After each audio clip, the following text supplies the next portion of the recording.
up, yo? Again, we are here at Manila Sneaker Expo 8 with Jomari Salvador of Outside the Box. Yeah. So there, we're gonna ask him questions. Out of the box. Out of the box. Yeah, out of the box. Yeah. Out of the box. Yeah. Ulit. Okay lang. Ayun, basta yun na yun, out of the box.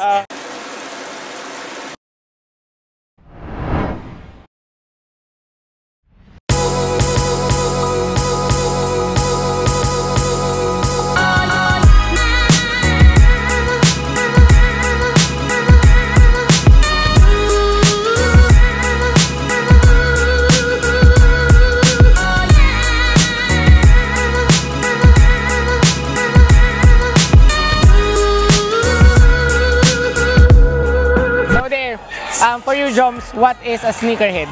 Siguro para sa akin ha, sneakerhead. Let's cut this short, mahilig sa sapatos. Sneakerhead, siguro.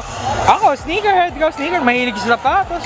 Di naman kailangan na mahal, di kailangan na sobrang kilala. Basta, diba, ito, mahilig ka dito, ayan.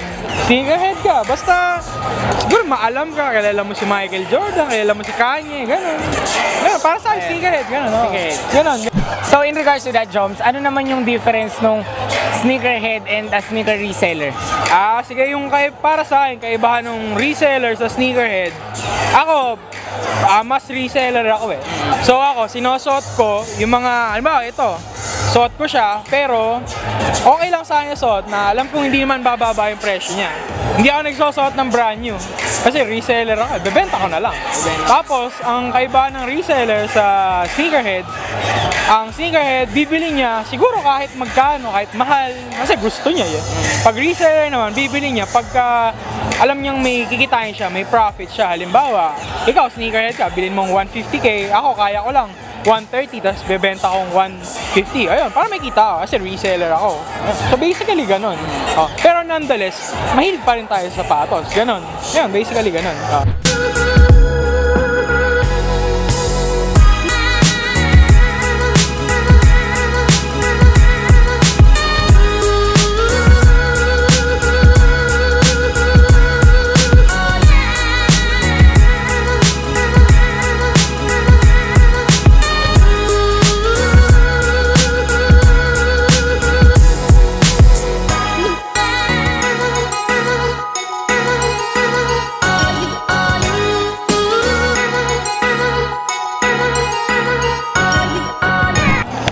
So, dahil ngayon, parang sinabi mo na mahilig talaga tayo sa sapatos. Do you think people should know about the history or about the sneakers that they're wearing? Or it's just a fashion? Siguro para sa akin, medyo swabe lang, okay lang. Tipong kung hindi mo alam yung suot mo, okay lang. Gusto mo siya isuot. Kasi kung alam mo yung suot mo, bonus na lang siya. Kumbaga, halimbawa, ito, alam kong halimbawa Jordan to, bonus na lang yun. Pero halimbawa, suot mo lang to kasi nagagandahan ka, gusto mo yung quality, masarap sa paa, ganun. Parang ganda tingnan, ganun. Yun, okay siya. Pero hindi naman kailangan talaga na, halimbawa, ito, alam na alam mo to, kay Kanye to, ganito yung presyo niya, mahal to pag ganito. Hindi naman kailangan gano'n. Kumbaga, suot mo kung anong gusto mo, kahit di mo naman siguro alam, ikaw, basta masaya ka. Yun lang naman lahat ng itong, nagpapasaya lang naman, mga bagay. Gano'n. So, hindi naman talaga necessary na alam natin yung history? Para sa akin, hindi talaga. Wala. Hindi kailangan yun. Basta masaya ka sa binili mo, okay na yun. Basta okay ka.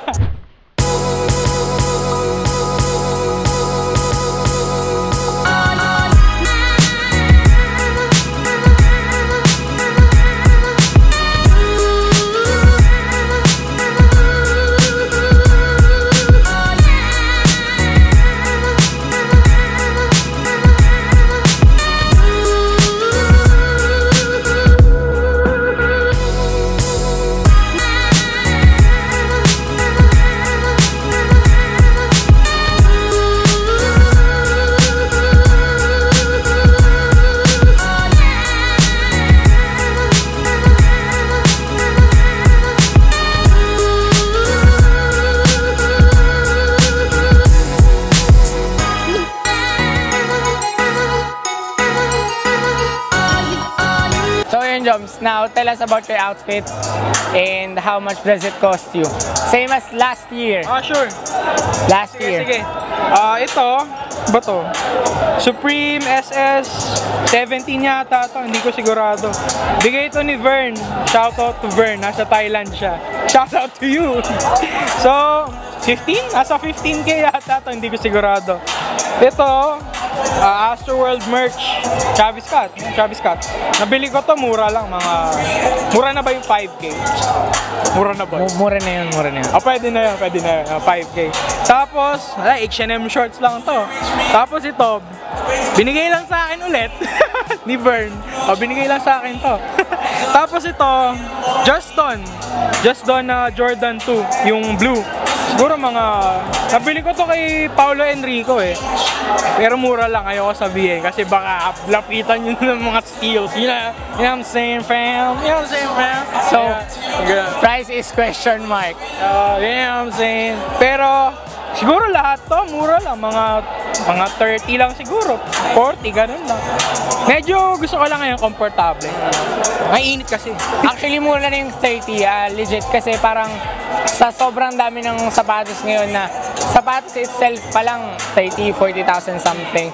So, yun, mura na talaga siya. Mura na siya, sa totoo lang. Kasi yung ganito, kayang mabenta mga 10, depende. 5 kalahati. Of course, mura yung kalahati, di ba? Ganun. Pero ito, kung curious kayo sa ranging lang naman niya, sabihin ko ng 35 to 40. Range lang yun. Kumbaga, estimate lang. That's the market price. Yun yung market price. Pero nabili ko ng mababa. Shoutout to Paulo Enrico of Soulmania.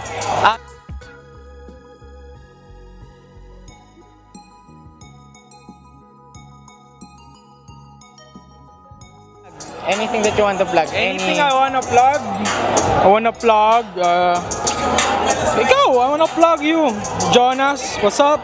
Thank you for the interview, pare. As always, brother. I wanna plug my wife. Where's my wife? She's outside yata. But yeah, shout out to my wife. I love you. Asan si Jang? I wanna plug my wife. Shout out to you, baby. Shout out to my wife, pero yeah, shout out to Art. Liga dito. Salamat, sir. Best friend ko. Salamat. Shout out to you guys. Shout out to Denise. Liga dito. Sama ko siya sa booth. Kanya yung iba dito. Yeah, shout out sa kanya. Shout out sa kapatid ko. Shout out kay Julian. Shout out kay Ina and China. Yan. Ayun, yun lang. Shout out sa lahat ng member ng InstaCell. Sa yung shout out sa inyo lahat. InstaCell. Shout out sa inyo. Shoutout kay Paulo Santos. Ayun. Yun lang, boss. Till next time, peace.